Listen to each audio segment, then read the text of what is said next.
आज से हम शुरू करने जा रहे हैं जातक कथाओं की श्रृंखला और इस श्रृंखला की पहली कहानी है चांद पर खरगोश। गंगा के किनारे एक वन में एक खरगोश रहता था। उसके 3 मित्र थे, बंदर, सियार और ऊद बिलाव। चारों ही मित्र दानवीर बनना चाहते थे। एक दिन बातचीत के क्रम में उन्होंने उपोसत, जो कि बौद्धों के धार्मिक महोत्सव का दिन होता है, को परम दान का निर्णय लिया, क्योंकि उस दिन के दान का संपूर्ण फल प्राप्त होता है।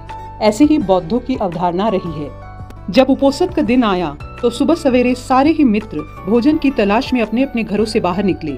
घूमते हुए ऊद बिलाव की नजर जब गंगा तट पर रखी 7 लोहित मछलियों पर पड़ी तो वह उन्हें अपने घर ले आया। उसी समय सियार भी कहीं से दही की एक हांडी और मांस का एक टुकड़ा चुराकर अपने घर को लौट आया।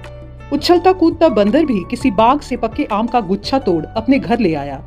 तीनों मित्रों ने उन्हीं वस्तुओं को दान में देने का संकल्प लिया, किंतु उनका चौथा मित्र खरगोश तो कोई साधारण प्राणी नहीं था।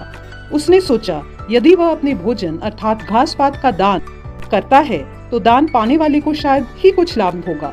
अतः उसने उपोसत के अवसर पर याचक को परम संतुष्ट करने के उद्देश्य से स्वयं को ही दान में देने का निर्णय लिया। इस निर्णय ने न केवल संपूर्ण ब्रह्मांड को बल्कि शक के आसन को भी हिला दिया। शक यानी स्वर्ग के देवता, जिन्हें वैदिक परंपरा में इंद्र भी कहा जाता है। शक ने जब इस अति अलौकिक घटना का कारण जाना तो सन्यासी के रूप में वह उन चारों मित्रों की दान परायणता की परीक्षा लेने स्वयं ही उनके घरों पर पहुंचे।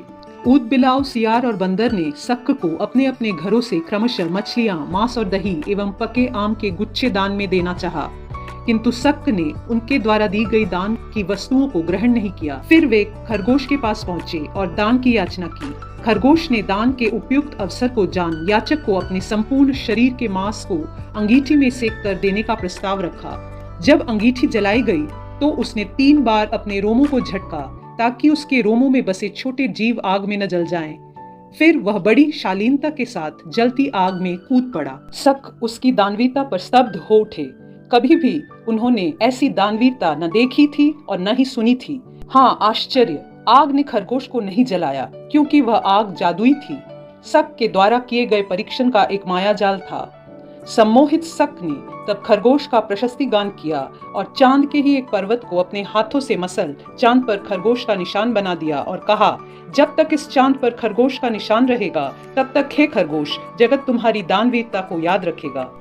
अगर आपको ये कहानी पसंद आई है तो इसे लाइक और शेयर अवश्य कीजिए और साथ ही हमारे चैनल को सब्सक्राइब करना न भूलिए।